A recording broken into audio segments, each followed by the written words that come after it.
Bigyan ko po kayo ng update mga kababayan sa kaso Crimes Against Humanity ni Digong sa International Criminal Court. Kasi sabi dito sa balita, Duterte lawyer drops disqualification bid versus ICC prosecutor. Sara Duterte, tatakas daw nila si Digong, jailbreak. I-jailbreak niya natin. Ito yung latest na sinabi ni Sara. Pakinggan po ninyo. Lalabas na yan si PRD. Ano na yan natin? Jailbreak na yan natin lahat. AJK victim skinned ready to face Duterte at ICC confirmation hearing await ruling on participation. Vigilance urged as Duterte camp reportedly plans to delay September pananagutan sa krimen ni Duterte. Inutusan ni Duterte ang DDS at membro ng pulisya na pumatay. May makatarungang ebidensya na nagpapagang mga balita at pagtalakay sa mga isyu ng lipunan. Bulsa! Opinyon, banat at paglalantad sa katotohanan. Bulsa! What you see is what you get. You decide. Ito po mga kababayan, si Dante Maravillas, Bicolano vlogger, broadcast journalist from Albay. Bigyan ko po kayo ng update mga kababayan sa kaso Crimes Against Humanity ni Digong sa International Criminal Court. Kasi sabi dito sa balita, Duterte lawyer drops disqualification bid versus ICC prosecutor. Ano niya, Mr. Maravillas, ang masasabi mo? Malamang natunugan na hindi pabor ang magiging desisyon ng mga ICC judges sa petition for disqualification. Kaya hindi na lang pinos ni Attorney Kaufman yung disqualification case. Bakit naman mga kababayan, bibitawan yan nung disqualification case kung positibo? Ito yung unang balita. Defense is still seeking disqualification bid versus ICC prosecutor. Ito yung latest ngayon. Hindi na daw itutuloy nila. Tama ba yung ating analysis? Walang rason na sila mismo yung magsasabi na hindi na natin na niya itutuloy. Alams na pa ganyan mga kababayan. Natunugan nila na hindi favorable yung magiging desisyon ng ICC judges. Malamang pati sa petition for interim release. Kasi po, nakakatulong talaga po yung mga pinagagawa ng pamilya Duterte, yung mga pronouncements nila, at yung mga maisog rallies. Laking tulong para ma-deny. Ngayon nga may bagong sinabi si Sara Duterte. Tatakas daw nila si Digong, jailbreak. I-jailbreak niya natin. Ito yung latest na sinabi ni Sara. Pakinggan po ninyo. Lalabas na yan si PRD. Ano na yan natin? Jailbreak na yan natin lahat. Siguro ang sakit ng ulo ni Attorney Kaufman. Hindi man niya mapigil yung bibig ni Sara Duterte kasi bratinela. Siguradong nakarating na to sa mga judges ng ICC. Lalabas na yan si PRD. Ano na yan natin? Jailbreak na yan natin lahat. Lalabas na yan si PRRD. Jailbreak na nating lahat. Laging sakit sa ulo. Mga kababayan nito ni Kaufman. Ito nanawagan na po yung isang DDS, si Kipichu. Yan basahin natin. Calling Filipinos in Europe and all over the world. And those from all over the world, the US, Asia, etc. who can travel to The Hague on September 20 onwards. Somebody sent me this announcement from a group of rabid anti-Dutertes who will go to The Hague in time for a PRRD's hearing. PRRD's hearing is in September 23. They will be protesting and spreading lies and black propaganda. So, if you can go, please go. Do not let them drown out our voices. Don't let their anger be the dominant narrative. Please go to gather in love and unity. Magpi-people power po yung mga DDS sa Dahig. Malamang mga kababayan, pag nalaman ito ng ICC judges, i-request sa Dutch government mga kababayan, na lahat ng Filipinong papuntang Dahig, ibawal. Di ba? Kasi siyempre ayaw naman nila ng kaguluhan. Nag-people power doon yung mga DDS. Tapos may statement pa si Sara Duterte na i-jailbreak si Digong. Lalabas na yan si PRD. Ano na yan natin? Jailbreak na yan natin lahat. Di ba, mga kababayan? Tingin ko, joke-joke lang ito ni Sara Duterte na may kahulugan. Baka coded statement niya, coded messages. para ito na nga po ang reaksyon ng mga DDS. Gustong lumusob doon. Gagayain yung people power. Sisimulan nila September 20. Ang hearing September 23. So 3 days sila na titipon-tipon sa dahig. Yan mismo yung panawagan ni Kay Pichu. Yung isang vlogger, mga kababayan, na umiyak doon sa hearing ng Quadcom. Yan o, sabi rito, let this day not be about us, but our gratefulness in love for PRRD. So whatever faction or group you belong to, it does not matter. On September 20 onwards, Filipinos should come together to show the world that there is more of us who love PRRD.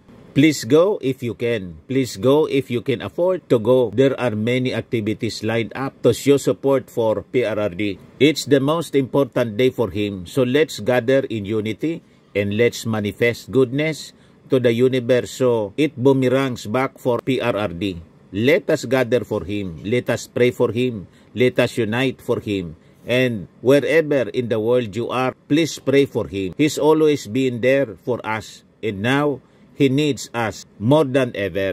Sila na mga malalapit, na mga vloggers, na mga personalities sa dating Pangulo at kay Sara, siguradong paid yung kanilang plane tickets at hotel accommodations, foods, etc. Baka may envelope pa pag pumunta sila doon. Pero yung mga OFWs, sinasabi nila na pupunta doon, kanya-kanyang baon, kanya-kanyang gastos. Ganon ang strategy, mga kababayan. Pero yung mga malalapit, si Banat Bay nandun. Alangan man gumastos yun ng sarili niyang pera, dikit na dikit sa mga Duterte. So pag ganyan, imagine yung plane tickets, hotel accommodations, tapos pagkain, plus baon, milyon-milyon ang gagastusin, mga kababayan. Talagang nakaipon ng marami. Tama po yung ating mga analysis. At makaulugan itong statement ni Sara Duterte. Plano nilang itakas, i-jailbreak. Lalabas na yan si PRD.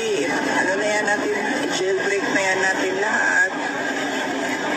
Parang hindi si Presidente po. Umasta. Ito yung mga developments ng balita. Exactly 303 drug war victims apply to participate in Duterte ICC case. AJK victims skin ready to face Duterte at ICC confirmation hearing await ruling on participation.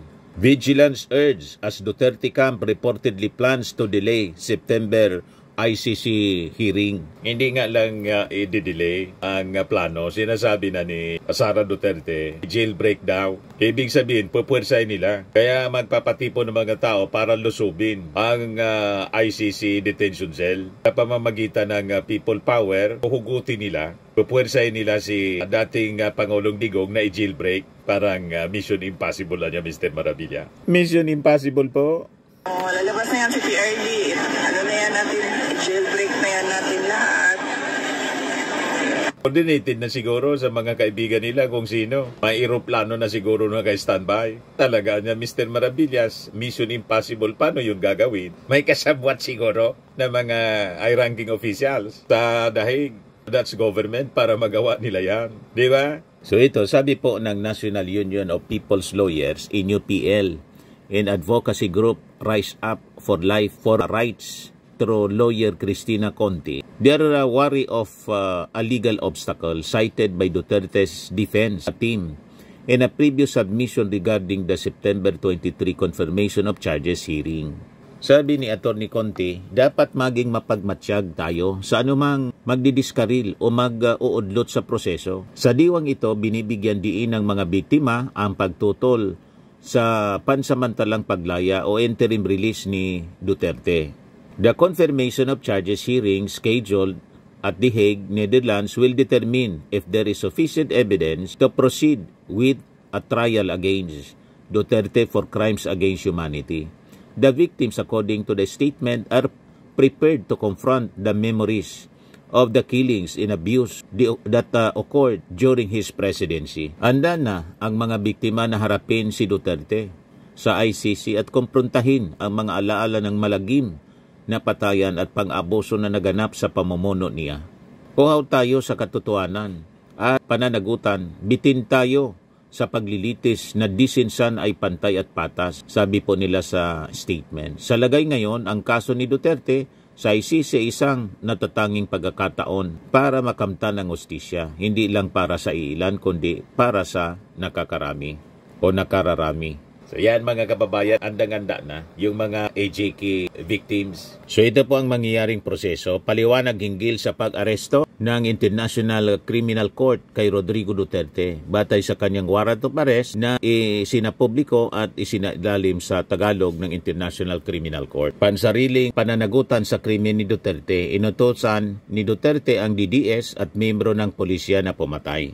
May makatarungang ebidensya na itinatag ni Rodrigo Duterte ang Davao Death Squad o DDS at pinamumunuan ito habang siya ay alkalde ng Davao City at presidente ng Pilipinas ayon sa pre-trial chamber. Yung basihan naman ng Crimes Against Humanity, ipinakita ng ICC pre-trial chamber na ang mga pag-atake ay hindi hiwa-hiwalay na insidente kundi bahagi ng isang malaganap at sistematikong polisiya laban sa mga sibilyang Pilipino. Mga kontribusyon ni Duterte sa extrajudicial killings, pagdidisenyo at pagpapalaganap ng oplantokhang, pagtatatag at pangangasiwa ng DDS at pagbibigay sandata at iba pang kasangkapan, pag-uutos at pagbibigay paintulot para sa marahas na gawain laban sa mga pinagdududaang kriminal, kasama na ang mga nagbibenta at gumagamit ng druga, pagtatalaga ng mga pangunahing tauhan para mangasiwa sa krimen, pagbibigay ng pinansyal na benepisyo at promosyon sa mga pulisya at mamamatay tao para pumatay ng pinagdududahang sangkot sa druga, pampublikong pahayag na nagbibigay paintulot sa pagpatay, pagbibigay paintulot sa iba pang aktor ng Estado sa kampanya kontra droga. Si Duterte ay tinuring na indirect o co-perpetrator dahil siya ang nagtatag, nag-utos at may kontrol sa DDS at mga pambansang ahensya. Intensyong gumawa ng krimen, tinatunayang hindi aksidente o kapabayaan ang mga krimen kundi sinadya at alam ni Duterte ang epekto ng kanyang mga aksyon. Pangangailangan sa pag-aresto. Hindi asahang susunod si Duterte sa ICC kung ipapadala lamang ng subpena, kaya't kailangan siyang arestuhin para matiyak ang kanyang pagharap at upang protektahan ang mga saksi at biktima. Pansariling pananagutan sa krimen ni Duterte, may kontrol at impluensya si Duterte sa DDS at polis at sinusunod nila ang kanyang utos kahit na simpleng paywatig lang. Pinal na pa siya. Ang pinal na hatol ng Kamara, mandato ng pag-aresto laban kay Duterte para sa Crimes Against Humanity, murder bilang indirect co-perpetrator. So yan po ang mga paliwanag hinggil sa pag-aresto ng ICC kay Digong. So ito, panibagong pahiwatig mga kababayan, mula naman sa bibig ni Sara Duterte mismo. Lalabas na yan si PRD. Ano na yan natin, jailbreak na yan natin lahat. Ito naman po, Firmax Framing and Lifting Cream, pinapahid po sa mga pulses in affected area. Mainam po sa paninigas ng mga kaso-kasuan. Ito naman po, Automax Radiant Serum. Sa mukha naman yung application, anti-aging po siya. You will look 10 years younger than your age. Sa mga cancer patients naman po, baka lang gusto ninyo itong itry. Neng siya red mixed fruit drink. Hindi mo po siya gamot, food supplement siya. Kaya lang, gawa siya mga kababayan sa goji berry. Yung goji berry, may anti-cancer properties.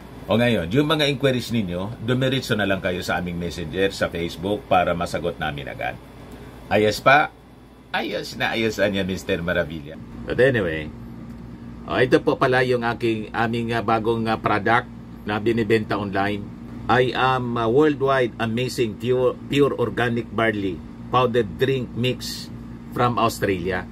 Negosyo to ng aking anak na architect entrepreneur Riz Maravillas. Ayan po. Kontakin na lang po ninyo siya, Riz Maravillas on Facebook. Ang mga health benefits niya, boost immunity, improves digestion, enhance energy levels, packed with antioxidants, prevent cancer. Sa mga nagana po ng malinis and spacious fitness gym, pumunta lang po kayo sa aming Colossal Fitness Gym. May Grab car rental din po kami. Ito naman po yung bago naming product na binibenta online. Eye Glow Serum, whitening po siya. Tingnan ninyo yung epekto sa aking anak na architect before and now. Yung mga inquiries po ninyo, dumiretso na lang kayo sa kanyang Facebook account, Riz Maravillas.